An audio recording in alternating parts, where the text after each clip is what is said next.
আসসালামু আলাইকুম ওয়া রাহমাতুল্লাহ। প্রিয় বন্ধুরা, চলছে উচ্ছেদ অভিযান। রাস্তার পথে চলছিলাম, হঠাৎ করে দেখি বাংলাদেশ আনসার ও গ্রাম প্রতিরক্ষা বাহিনীর বেশ কিছু সদস্য রাস্তার পাশে চলমান অবস্থায় দোকানের সামনে বসার যে টুল চেয়ারগুলো রাখা হয় সেগুলো সরিয়ে ফেলছে। জিজ্ঞেস করলাম কেন এমনটা হচ্ছে।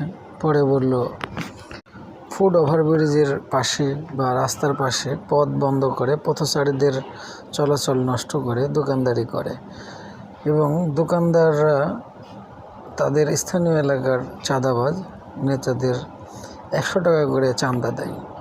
এই জন্য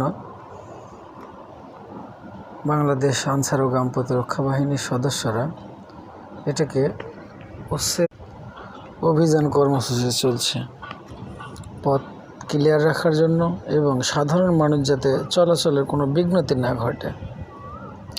সুন্দর একটি পদক্ষেপ গ্রহণ করেছে, ধন্যবাদ।